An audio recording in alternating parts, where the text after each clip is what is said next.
السلام علیکم ناظرین، میں آپ کی میزبان سیدہ زائرہ عابدی آج آپ کی خدمت میں معجزہ شق القمر کے بارے میں پوسٹ پیش کروں گی۔ لیکن یہ معجزہ حضور پاک صلی اللہ علیہ وآلہ وسلم کو پیش کرنے کی ضرورت کیوں پیش آئی، اس کی تمہید پہلے بتا دوں۔ شاب ابی طالب میں جب محاصرہ 3 برس گزر گیا، تب ایک صبح حضور پاک صلی اللہ علیہ وآلہ وسلم نے دیکھا کہ میثاق جو ٹانگا گیا تھا کعبے کے دروازے پر، اس کو دیمک نے کھا لیا ہے،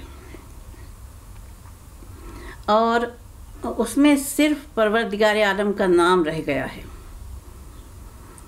آپ نے اٹھ کر سب سے پہلے اپنے چچا حضرت ابو طالب کو، جو آپ کے نگہدار تھے، ان کو اس بات سے آگاہ کیا۔ حضرت ابو طالب کفار قریش کے پاس گئے اور ان کو صورتحال بتائی۔ جب میثاق کو اتارا گیا دروازے سے، تو جیسا کہ حضرت ابو طالب نے جا کے بتایا تھا، وہی کچھ تھا کہ معاہدے کو دیمک کھا گئی تھی، سوائے اللہ کے نام کے باقی سب دیمک کھا گئی تھی۔ چنانچہ اب محاصرہ ختم کر دیا گیا، لیکن ستانے کے لیے کوئی بہانہ چاہیے تھا نبی کریم صلی اللہ علیہ وآلہ وسلم کو۔ ایک دن کفار مکہ صبح جمع ہوئے، انہوں نے آپس میں طے کیا کہ یہ محمد صلی اللہ علیہ وآلہ وسلم جو اپنے نبی ہونے کا دعویٰ کر رہے ہیں، ان سے کوئی معجزہ طلب کیا جائے۔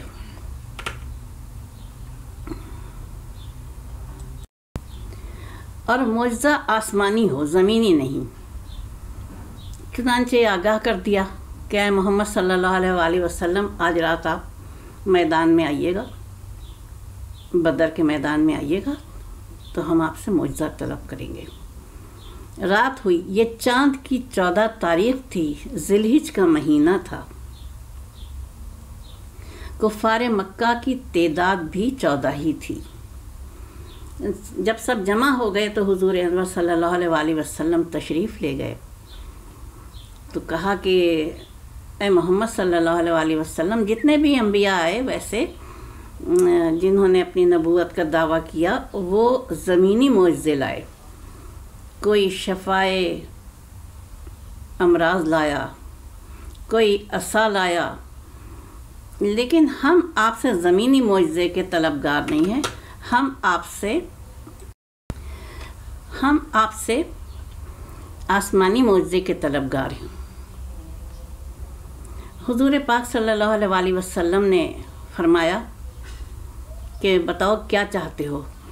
عین اسی وقت عرش بری سے فرش زمیں پر حضرت جبرائیل امی تشریف لے آئے اور نبی کریم صلی اللہ علیہ وآلہ وسلم سے فرمایا، یا نبی صلی اللہ علیہ وآلہ وسلم، پروردگار عالم آپ کو سلام کہلواتا ہے، اور ساتھ میں پروردگار عالم نے فرمایا ہے، اس وقت کائنات میں نے آپ کی دسترس میں دے دی ہے، آپ جو چاہیں گے ہو جائے گا۔ چنانچہ نبی کریم صلی اللہ علیہ وآلہ وسلم نے پوچھا کفار سے کہ تم کون سا معجزہ چاہتے ہو؟ کفار نے کہا کہ یہ جو سامنے چاند نظر آ رہا ہے نا، اس کے 2 ٹکڑے کر دیجئے، اور ایک ٹکڑا کوہ ابو قبیس پہ بھیج دیجئے اور ایک ٹکڑا کوہ حرا پہ بھیج دیجئے۔ اب وادی مکہ میں رہنے والے دیکھنے والے جانتے ہیں کہ یہ دونوں پہاڑ ایک دوسرے کے مخالف سمتوں میں ہیں۔ نبی کریم صلی اللہ علیہ وآلہ وسلم نے انگشت شہادت اٹھائی، اشارہ کیا چاند کی طرف، اور چاند 2 ٹکڑے ہو گیا، اور ایک ٹکڑا کوہ ابو قبیس پہ چلا گیا اور ایک ٹکڑا کوہ حرا پر، اور جا کے یہ ٹکڑے اپنی اپنی جگہ مستقیم ہو گئے۔ جب یہ مستقیم رہے کچھ دیر، تو کفار نے کہا اب ان کو دوبارہ ملا دیجئے۔ چنانچہ آپ نے پھر انگشت شہادت بلند کی اپنی، اور چاند کے دونوں ٹکڑے مل گئے۔ چاند پھر اپنی اصلی حالت میں آ گیا، لیکن کفار کے دل چونکہ ٹیڑھے تھے تو کہنے لگے کہ دیکھیے ہمارے لوگ گئے ہوئے ہیں سفر میں، وہ اس وقت راستے میں ہوں گے، جب وہ واپس آئیں گے تو ہم ان سے پوچھیں گے کیا انہوں نے یہ معجزہ دیکھا، پھر ہم آپ کے اوپر ایمان لے آئیں گے۔ اب ان کے جو گئے ہوئے تھے افراد وہ واپس آئے، انہوں نے گواہی دی کہ ہم نے رات کو چاند کو 2 ٹکڑے ہوتے دیکھا، اور دونوں ٹکڑے الگ الگ چلے گئے، لیکن پھر بھی انہوں نے کہا یہ تو صریحاً جادو ہے۔ لیکن دیکھیے یہی چاند شق القمر جس کا ذکر پروردگار عالم نے قرآن پاک میں فرمایا ہے کہ چاند 2 ٹکڑے ہو گیا، چاند پھٹ گیا اور قیامت قریب آ گئی۔ قیامت میں چاند اسی طریقے سے سورج و چاند کے ٹکڑے ہو جائیں گے نا، جس کے لیے کہا اللہ رب العالمین نے کہ روئی کے گالوں کی طرح اڑتے پھریں گے۔ تو یہ چاند کے 2 ٹکڑے جو ہوتے دیکھے، ہندوستان کی ریاست، ساحلی ریاست مالابار کے ساحل پر کیرالہ ریاست جو تھی، اس کا راجہ اس وقت محل کی چھت پر ٹہل رہا تھا۔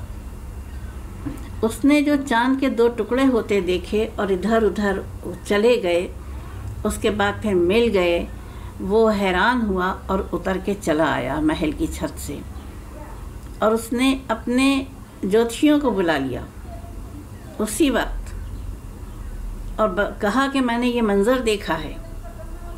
اس کے جوتشیوں نے بتایا کہ کتب سماویہ میں لکھا ہوا ہے کہ آخری نبی آئے گا اور اس کے ہاتھوں سے آسمانی معجزہ انجام پائے گا۔ وہ نبی آ چکا ہے اور یہ معجزہ اسی کے ہاتھوں انجام پایا ہے۔ شق القمر کے اس معجزے نے اس راجہ کے دل کی دنیا بدل دی، اور اس نے فیصلہ کر لیا کہ اب وہ اپنا تخت و تاج چھوڑ کر اس آخری نبی کے قدموں میں حاضر ہو جائے گا جس کی پیشین گوئی قدیم کتابوں میں لکھی ہوئی ہے۔ یہ شق القمر کا واقعہ ہونے کے بعد اس بادشاہ کے پاس وفد آیا حضرت آدم علیہ السلام کے پائے مبارک کی زیارت کے لیے، اور پھر جب وہ پائے مبارک کی زیارت کر کے آ گئے تو پھر وہ بادشاہ جو تھا وہ اس وفد کے ساتھ حضور پاک صلی اللہ علیہ وآلہ وسلم کی خدمت میں حاضر ہوا اور شرف اسلام سے فیضیاب ہوا۔ تو دیکھیے یہ میں نے پورا بادشاہ چہرامین پیرومل کا پورا قصہ پوسٹ کی ہے میں نے اپنی پچھلی، دیکھیے گا، اس میں دل کی دنیا کے نام سے ہے شاید۔ اور لیکن دیکھیے جو سامنے تھے جنہوں نے آنکھوں سے دیکھا کہ چاند 2 ٹکڑے ہوا، ادھر ادھر چلا گیا، چمکتے ہوئے ٹکڑے ادھر ادھر مستقیم ہو گئے، ان کو ایمان نہ لانا تھا، نہیں لائے۔ اور جو ہزاروں میل دور بیٹھا ہوا تھا راجہ، وہ بغیر دیکھے ہوئے نبی کریم صلی اللہ علیہ وآلہ وسلم کو وہ ایمان لے آیا اور اپنا تخت و تاج سب چھوڑ کے چلا گیا وہ آقا کریم کی خدمت میں صلی اللہ علیہ وآلہ وسلم۔ تو میری آج کی پوسٹ اتنی ہی تھی، انشاءاللہ میں اگلی پوسٹ میں حاضر ہوتی ہوں۔ خداوند کریم آپ کے کو رحمتوں سے اپنے نوازے۔ رمضان کے بالکل آخری دن چل رہے ہیں، خداوند کریم یہ خیریت سے گزارے انشاءاللہ تعالی، اور خداوند کریم آپ کا حامی و ناصر ہو۔ فی امان اللہ۔